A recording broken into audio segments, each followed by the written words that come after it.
हरिओम, ओम आनंदमय, ओम शांतिमय, ओम ज्ञानमय। आप सभी दर्शकों का हमारे चैनल पर स्वागत है। आज हम लोग बीएड के पर्यावरण शिक्षा वाले पेपर के अंतर्गत पर्यावरण प्रदूषण के प्रकार को हम लोग समझने का प्रयास करेंगे।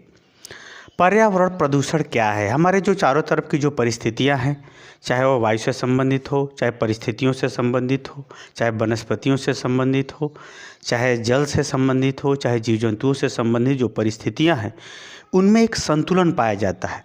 अगर वह संतुलन बिगड़ता है, वह संतुलन क्या होता है? यदि बिगड़ता है तो वह क्या कहलाता है? पर्यावरण प्रदूषण कहलाता है। जैसे अगर कहा जाए जो गैसों का संतुलन है वो बिगड़ेगा तो वायु प्रदूषण कहा जाएगा। जल, स्वस्थ जल का जो स्वरूप होता है वो उसका अगर संतुलन बिगड़ेगा तो जल प्रदूषण कहा जाएगा। तो कुल मिला के अगर हम मोटी मोटा हिसाब से कहें तो संक्षेप में हम यही कह सकते हैं कि जो हमारे चारों तरफ की परिस्थितियाँ पाई जाती हैं, जो जैविक और अजैविक तत्वों के बीच जो एक संतुलन है, वह जब बिगड़ता है तो पर्यावरण प्रदूषण कहलाता है। पर्यावरण प्रदूषण के बारे में डिटेल में 5-6 प्रकार से अर्थ इसी प्लेलिस्ट में जाएंगे तो मिल जाएगा, वो वीडियो आप पढ़ लेंगे। हम लोग बार बार एक ही चीज़ को हर वीडियो में पढ़ेंगे तो फिर कोर्स आगे नहीं पढ़ पाएंगे। इसलिए इस पेपर के अंतर्गत इस प्लेलिस्ट में जाएंगे तो काफ़ी सब मिलेगा जो आपके बीएड के सिलेबस के लिए उपयुक्त है। आइए हम लोग इस वीडियो के अंतर्गत पर्यावरण प्रदूषण के प्रकार को हम समझेंगे, उसका अर्थ समझेंगे। जब आप अर्थ समझ जाएंगे तो निश्चित रूप से आगे की गतिविधियाँ समझना, याद रखना, जांचना, परखना सरल हो जाएगा। आइए हम लोग इसको देखते हैं। पर्यावरण प्रदूषण के अंतर्गत हम लोग पहला प्रदूषण लेते हैं, जल प्रदूषण। जल प्रदूषण का तात्पर्य ये होता है कि जो जल का जो स्वरूप होता है, जैसे रंगहीन, गंधहीन, स्वादहीन होता है, और जो उसमें H2O की जो मात्रा होती है वो एक निश्चित अनुपात में होती है। यानी ऑक्सीजन की जो है प्रतिशत जो है H2, यानी जल में ऑक्सीजन का प्रतिशत जो है 88 से 89% के बीच में होता है जल में ऑक्सीजन की मात्रा, और हाइड्रोजन की जो मात्रा होती है 11% होती है। यानी कुल मिला के अगर हम बात करें तो जो जल बना है H2O यानी हाइड्रोजन ऑक्सीजन से जो जल बना है, जब उसका संतुलन बिगड़ता है तो वह क्या कहलाता है? जल प्रदूषण कहलाता है। जैसे अगर हम बात करें जल प्रदूषण, जल प्रदूषण के अंतर्गत उन सभी गतिविधियों को लिया जाता है जो स्वस्थ जल के विपरीत में या स्वस्थ जल को नुकसान पहुंचाने के रूप में कार्य करता है। जैसे अगर हम बात करें जल की, अगर हम बात करें तो जैसे जल होता है रंगहीन, स्वादहीन, गंधहीन होता है, और जो स्वस्थ जल होता है, शुद्ध जल होता है, उसमें झाग नहीं होते हैं। अशुद्ध जल में झाग उत्पन्न होता है। और जब जल में गंदगी, कार्बन डाइऑक्साइड या अपशिष्ट पदार्थ इत्यादि जब मिल जाते हैं तो निश्चित रूप से जो जल का है उसका स्वरूप क्या होता है? विकृत हो जाता है, बदल जाता है। उसी को हम क्या कहते हैं? जल प्रदूषण। यानी एक प्रकार से जल का जो स्वरूप होता है, हाइड्रोजन, ऑक्सीजन, किसी भी कारण से अगर ये प्रभावित होता है, चाहे वह प्रदूषित तेल हो, चाहे वो प्रदूषित कार्बनिक पदार्थ हो, चाहे वह रासायनिक पदार्थ हो, चाहे तेल हो, जो जल में मिल जाने के कारण से जब इसके ऑक्सीजन और हाइड्रोजन के अनुपात को विकृत करता है तो निश्चित रूप से वो जल प्रदूषण कहलाता है। तो अब दूसरा देखते हैं वायु प्रदूषण। जो वायुमंडल में अनेक प्रकार की गैसें पाई जाती हैं, उन गैसों का अपना एक संतुलन होता है, उनकी अपनी एक मात्रा होती है। जब उनकी मात्रा में परिवर्तन होता है या उनका अनुपात घटने बढ़ने लगता है तो वह वायु प्रदूषण कहलाता है। जैसे अगर हम वायु में देखें तो सबसे अधिक मात्रा होती है नाइट्रोजन की, जो 78% होता है। ऑक्सीजन 21% के लगभग होता है, और कार्बन डाइऑक्साइड जो होता है 0.03% के लगभग में क्या होता है? कार्बन डाइऑक्साइड होता है। उसी तरह से मीथेन है, नाइट्रोजन है, ये सब जितनी भी गैसें हैं उनका अपना एक अनुपात है। तो उन गैसों के जब अनुपात में किसी तरह से कोई परिवर्तन होता है, उसके अनुपात में क्या होता है? परिवर्तन होता है, या कोई बढ़ जाता है या नुकसान देने वाले, जैसे CFC, chlorofluorocarbon, carbon monoxide, carbon dioxide, या कोई भी गैस की मात्रा जब बढ़ने लगती है या घटने लगती है तो निश्चित रूप से वायु प्रदूषण की स्थिति उत्पन्न होती है। तो अगर संक्षेप में कहें तो वायु प्रदूषण का तात्पर्य वातावरण में पाई जाने वाली गैसों के संतुलन में परिवर्तन क्या कहलाता है? वायु प्रदूषण कहलाता है। वायु प्रदूषण कहलाता है। अगर ये मत सोचिए कि ऑक्सीजन की ज़रूरत है तो ऑक्सीजन बढ़ जाए तो बहुत अच्छा हो जाएगा पर्यावरण में, ऐसा नहीं है। क्योंकि ऑक्सीजन की मात्रा अगर बढ़ेगी तो ज्वलनशील पदार्थ, अग्नि बहुत ज़्यादा जगह जगह आग लगना शुरू हो जाएगी, इसको आप स्वतः ही आग लग जाए। यानी ऑक्सीजन होता है ज्वलनशील पदार्थों के लिए बहुत कारगर होता है जलाने के लिए। तो एक मत समझिए, सभी गैसों का जो अपना एक अनुपात है, अगर उस अनुपात में अगर पर्यावरण की सभी गैसें हैं तब तो भाई पर्यावरण प्रदूषण नहीं है। अगर गैसों का अनुपात बिगड़ता है, वह अनेक बिगड़ने के कारण है, वाहन है, उद्योग धंधे हैं, कल कारखाने हैं, दुर्गंध है, बहुत ज़्यादा केमिकल हैं, सब अनेक कारण है, उसकी बाद में हम चर्चा करेंगे। फिलहाल में हम अर्थ बता रहे हैं कि इसका प्रकार क्या होता है। अब समझ गए होंगे वायु में पाए जाने वाले विभिन्न गैसों के जब संतुलन परिवर्तित होते हैं, जिसके कारण से पर्यावरणीय जीव जंतुओं के दिनचर्या या जीवन में परिवर्तन आते हैं या विकृतियाँ आती हैं, समस्याएं उत्पन्न होती हैं, तो वो क्या कहलाता है? वायु प्रदूषण कहलाता है। आगे हम तीसरा देखते हैं, ध्वनि प्रदूषण। अब ध्वनि प्रदूषण क्या है? सामान्यतः जो व्यक्ति है 10 से 40 डेसिबल, डेसिबल क्या है? ध्वनि की मापने का एक मात्रक है। 10 से 40 डेसिबल तक की जो आवाज़ होती है वो सामान्यतः अच्छी होती है, यह बहुत उपयुक्त होती है, इससे कोई नुकसान नहीं होता है। लेकिन 40 डेसिबल से जब आप आगे की ध्वनि सुनते हैं, या शोर शराबा बहुत ज़्यादा सुनते हैं, या एरोप्लेन की बहुत ज़्यादा आवाज़ सुनते हैं, या फिर डीजे उजे इत्यादि का बहुत ज़्यादा आवाज़ सुनते हैं, या माइक कोई की बहुत ज़्यादा आवाज़ सुनते हैं, तो कुल मिलाकर अगर हम 40 डेसिबल से अधिक की ध्वनि हम सुनते हैं तो निश्चित रूप से हमारे मानसिक रूप में, हमारे भावात्मक रूप में तनाव उत्पन्न होता है, एक खिंचाव उत्पन्न होता है, एक झल्लाहट उत्पन्न होती है। साथ ही अगर उच्च ध्वनि सुनने से अगर कोई महिला गर्भवती है तो उसके बच्चे के हृदय में छेद होने का भी डर रहता है, बहरा होने की भी स्थिति होती है, कम सुनाई देने की भी स्थिति होती है। यानी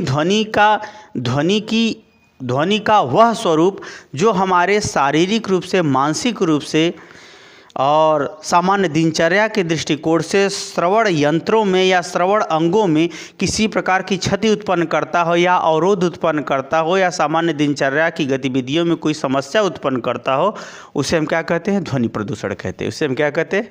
ध्वनि प्रदूषण कहते हैं। जैसे उसमें डीजे है, एरोप्लेन है, हेलीकॉप्टर है, बम है जो लोग बजाते हैं, पटाखे वटाखे वो सब भी आते हैं, वाहन भी जो तेज़ वाहन, ये सब वाहन सब इत्यादि बहुत सारे आते हैं। यानी कुल मिला के ध्वनियों के कारण से जो हमारा दैनिक जीवन है जब असंतुलित होता है, चाहे शारीरिक रूप से, चाहे मानसिक रूप से, चाहे व्यवहारिक रूप से, तो वह सब ध्वनियाँ किस प्रदूषण का काम करती हैं? ध्वनि प्रदूषण का कार्य करती है। आगे हम देखते हैं मृदा प्रदूषण। मृदा का अर्थ होता है मिट्टी। मिट्टी अनेक प्रकार की होती है, लेकिन हर मिट्टी का एक अपना नेचर होता है। यानी जैसे दोमट मिट्टी है, काली मिट्टी है, लेटराइट मिट्टी है, चिकनी मिट्टी है, दोमट मिट्टी है, जो भी मिट्टियों के प्रकार है, उन मिट्टियों का जो प्रकार है उसका अपना एक नेचर होता है। जब मिट्टियों के जो विभिन्न प्रकार हैं, उनके जो स्वरूप हैं, उनका जो प्राकृतिक नेचर है, उसमें जब किसी प्रकार का परिवर्तन होता है तो वह क्या होता है? मृदा प्रदूषण कहलाता है। जैसे हम लोग खाद डालते हैं, रसायन है, कीटनाशक दवाइयाँ हैं, अत्यधिक जल है, और अत्यधिक जो है खरपतवार इत्यादि जो सड़ते गलते हैं। कुल मिलाकर के अगर हम बात करें, जो मिट्टियों का जो प्राकृतिक स्वरूप है, जो उसमें प्राकृतिक रूप से जो तत्व पाए जाते हैं, फास्फोरस, जिंक, पोटेशियम, मैग्नीशियम, जो भी इसमें तत्व पाए जाते हैं, उसके तत्वों में जब असंतुलन उत्पन्न होता है अनेक कारणों से, रासायनिक खादें हैं, रासायनिक दवाइयाँ हैं, अत्यधिक जो है सिंचाई करना है, या अत्यधिक जो है हम गहन कृषि करने लगते हैं, या अत्यधिक उर्वरकों का प्रयोग करने लगते हैं, तो उसका जो अपना मिट्टी का जो नेचर होता है, जो उसका स्वरूप, उत्पादकता, नेचुरल रूप से जो उसकी उत्पादकता क्षमता होती है, वह डिस्टर्बेंस होने लगती है, वो डिस्टर्ब होने लगती है। तो ऐसी स्थिति को क्या कहते हैं? मृदा प्रदूषण। यानी मिट्टी की उर्वरा शक्ति को बढ़ाने के चक्कर में कुछ ऐसे विषाक्त पदार्थों का उसमें मिश्रण हो जाना जो उसके वास्तविक नेचर में परिवर्तन कर दे, उसके वास्तविक स्वरूप में विकृतियाँ उत्पन्न कर दे, उसे हम क्या कहते हैं? मृदा प्रदूषण कहते हैं।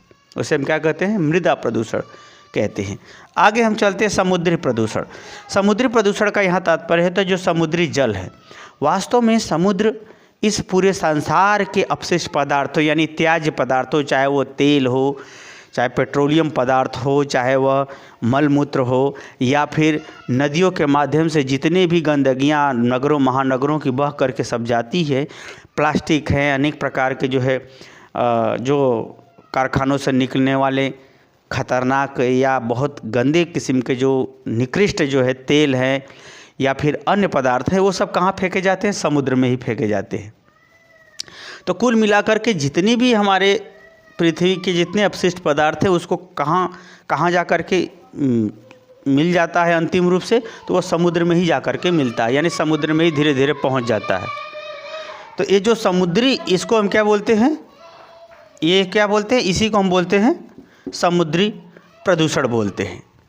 यानी नदियों के माध्यम से, नालों के माध्यम से, कारखानों इत्यादि के अपशिष्ट पदार्थों का जो समुद्र में जाकर के मिलना होता है या समुद्र में जो डाला जाता है या फेंक दिया जाता है या उसमें चला जाता है, वह क्या कहलाता है? समुद्री प्रदूषण कहलाता है। क्या कहलाता है? समुद्री प्रदूषण। इसमें समुद्री प्रदूषण में सबसे ज़्यादा प्लास्टिक बहुत ज़्यादा ये समस्या उत्पन्न कर रही है। उसके संग संग कारखानों इत्यादि से निकलने वाले जो पदार्थ हैं वो सब तो है ही है। तो ये हुआ समुद्री प्रदूषण, यानी समुद्री जल में जो अपशिष्ट पदार्थों का जो त्याग होता है, चाहे वो कारखाने के माध्यम से, चाहे तेल के रूप में हो, चाहे वह एकदम मलमूत्र नदियों के माध्यम से हो या नदियों के माध्यम से बहने वाले विभिन्न प्रकार के कचरे हों, वो सब क्या कहलाता है? समुद्री प्रदूषण कहलाता है। आगे हम देखते हैं तापीय प्रदूषण। तापीय प्रदूषण का मतलब यहाँ जो है हम एक प्रकार से इसको हम दो रूप में देखेंगे। ताप का मतलब जैसे होता है, भारत में सबसे ज़्यादा विद्युत उत्पादन ताप विद्युत होता है, यानी कोयले से विद्युत उत्पादन की जाती है। उसके बाद में अन्य विद्युत उत्पादन की स्थितियाँ हैं। तो तापीय विद्युत का मतलब यहाँ ये होता है कि जो हम ताप विद्युत उत्पन्न करते हैं, या फिर दूसरे अर्थों में देखें तो तापीय प्रदूषण का तात्पर्य जितने हमारे इंजन होते हैं उसमें क्या होता है? टेम्परेचर, यानी उसमें आग लगती है तब जाकर के वो अंदर से शक्ति उत्पन्न करते हुए गाड़ी को आगे बढ़ाने का काम करता है। तो कुल मिला के अगर हम बात करें तो जो विद्युत है और जो इंजन है, यानी एक तो विद्युत हम लोग जो प्रयोग करते हैं गाड़ियों में जो ताप का, यानी कि जो हम ईंधनों का प्रयोग करके उसमें जो है आग लगती है, जिसके कारण से इंजन में शक्ति उत्पन्न होती है, जिसके कारण से हमारे वाहन चलते हैं। तो तापीय प्रदूषण का तात्पर्य होता है कि विद्युत उत्पन्न करने के लिए या वाहनों के अंतर्गत जो इंजन प्रयोग होने वाले हैं उनके कारण से जो वायुमंडल के ताप में वृद्धि होती है। जैसे बल्ब लगता है रात भर, बल्ब हर सबके यहाँ बल्ब लगा हुआ है, ट्यूबलाइट लगी हुई है, साधन यंत्र लगे हुए हैं। जब वो यंत्र चलता है तो उसके क्या होता है? टेम्परेचर में वृद्धि होती है। तो निश्चित रूप से वह पर्यावरण के तापमान में वृद्धि का कारण बनते हैं। तापमान में क्या बनते हैं? वृद्धि का कारण बनते हैं। तापमान में, वायुमंडल के तापमान में वृद्धि का कारण बनते हैं, जिसके कारण से अनेक सारी बीमारियां उत्पन्न होती है या पर्यावरण असंतुलन की स्थिति उत्पन्न होती है। उसे हम क्या कहते हैं? तापीय प्रदूषण कहते हैं। खासतौर से विद्युत का आप देख ही रहे, जहाँ जहाँ बल्ब जलेगा निश्चित रूप से टेम्परेचर डिस्टर्ब होगा, प्रकृति के वास्तविक स्वरूप में परिवर्तन का कारण बनेगा। वही वाहनों के अंतर्गत भी यही स्थिति है। जब कोई भी वाहन चलेगा तो निश्चित रूप से उसका टेम्परेचर बढ़ेगा, इंजन गर्म होगा। जब वो टेम्परेचर बढ़ेगा तो कार्बन डाइऑक्साइड निकलेगी, जिसके कारण से वायुमंडलीय तापमान में परिवर्तन होता है या प्रभावित होता है। उसी को हम क्या कहते हैं? तापीय प्रदूषण कहते हैं। आगे हम बात करें नाभिकीय प्रदूषण। यह आधुनिक समय में उभरता हुआ या आवश्यक गतिविधियों से संबंधित ऊर्जा को पूर्ति करने का सबसे प्रभावशाली और बड़ा महत्वपूर्ण साधन है। फिर भी भारत में इसकी स्थिति तो ठीक नहीं है। अर्थात नाभिकीय ऊर्जा, यानी इसको हम परमाणु ऊर्जा कह सकते हैं, जिसमें जो है परमाणुओं के संलयन और विघटन के द्वारा ऊर्जा उत्पन्न की जाती है या इलेक्ट्रिक उत्पन्न की जाती है या वैसा कोई कार्य किया जाता है, जिससे क्या होती है? ऊर्जा मिलती है, जिससे हमारे बहुत सारे काम, नाभिकीय ऊर्जा जिसे हम कहते हैं। विकसित देशों में नाभिकीय ऊर्जा का प्रयोग बहुत ज़्यादा किया जाता है, क्योंकि इसको शुरू में बनाने में ही ज़्यादा खर्च आते हैं, और जब ये विद्युत बचने लगती है तो बहुत ज़्यादा जल से भी इसमें कम पैसा में अधिक ऊर्जा उत्पन्न होती है, यानी इलेक्ट्रिक पैदा होती है। तो कुल मिला के हम बात करें, नाभिकीय ऊर्जा अणुओं के या परमाणुओं के संलयन या विघटन से उत्पन्न होने वाली जो स्थिति होती है, जो ऊर्जा होती है, वो क्या कहलाती है? नाभिकीय प्रदूषण का कारण बन जाती है। कुल मिलाकर के परमाणुओं के संगठन या विघटन के फलस्वरूप जो पर्यावरण में असंतुलन का कारण बनती है, वो क्या कहलाता है? नाभिकीय प्रदूषण। जैसे परमाणु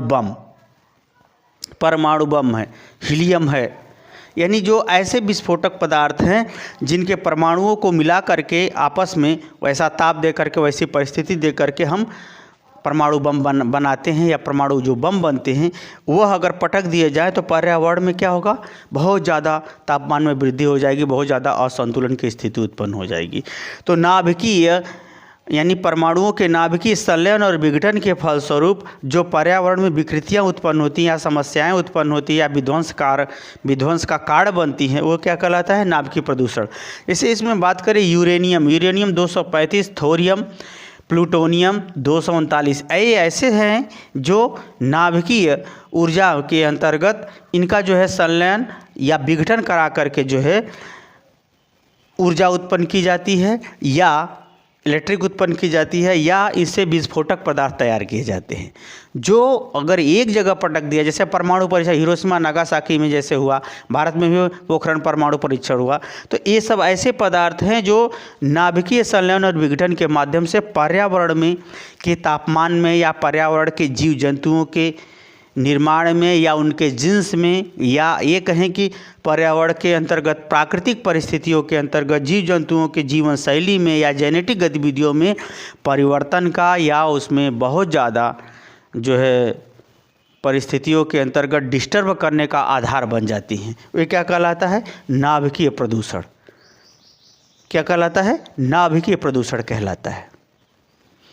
आगे हम बात करें ई अवशिष्ट, ये भी इस समय वर्तमान के समय में बड़ा चर्चित है।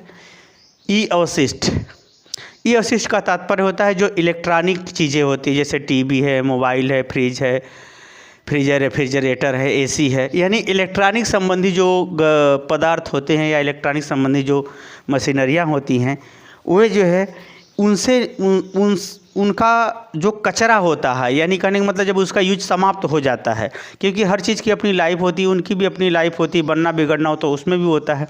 जब इलेक्ट्रॉनिक उपकरणों जब खराब हो जाते हैं तो उनको जो खराब है उनमें उपकरण, उसमें अनेक प्रकार के जैसे प्लास्टिक है, कार्बनिक पदार्थ हैं, अकार्बनिक पदार्थ हैं, धातु हैं, अनेक प्रकार से वो चीज़ों से बनी हुई, तो फिर उनका कोई प्रयोग नहीं रह जाता, उनका कोई वैकल्पिक प्रयोग नहीं होता, जिसके कारण से उनको फेंकना ही पड़ता है। जैसे फेंकना ही पड़ता है, वो कूड़ा करकट के रूप में ही निकलते, वो जल्दी सड़ते गलते भी नहीं। यही कारण है कि महानगरों में या विकसित महानगरों में यह इलेक्ट्रॉनिक अपशिष्ट बहुत बड़ा प्रदूषण का कारण बनते हैं, ये बहुत बड़ा प्रदूषण का कारण बनते हैं। वैसे अगर देखा जाए तो विकसित देशों में यह इसकी समस्या बहुत है, भारत में भी है, यानी ये कुल मिला के अगर कहा जाए तो ई अवशिष्ट वाले जो प्रदूषण की जो समस्या है धीरे धीरे सभी देशों में पाई जाती है, क्योंकि इलेक्ट्रॉनिक उपकरण या इलेक्ट्रॉनिक यंत्रों का प्रयोग बढ़ता जा रहा है, जिसके कारण से जब वे उनकी लाइफ ख़त्म होती है तो उनको फेंक दिया जाता है, जिसका कहीं वैकल्पिक प्रयोग नहीं होता है, जिसके कारण से वायु प्रदूषण, जल प्रदूषण और पर्यावरण प्रदूषण, सब प्रदूषण इनके वजह से उस स्थान पर फैलने लगता है या बढ़ने लगता है। उसी को हम कहते हैं ई अवशिष्ट प्रदूषण कहते हैं। मुझे उम्मीद है कि आप सामान्य रूप में पर्यावरण प्रदूषण का जो स्वरूप है आप उसे आराम से समझ गए होंगे। समझ गए हैं तो कमेंट बॉक्स में ज़रूर बताइए। साथ ही मेरे चैनल को लाइक शेयर सब्सक्राइब कीजिए। हरिओम।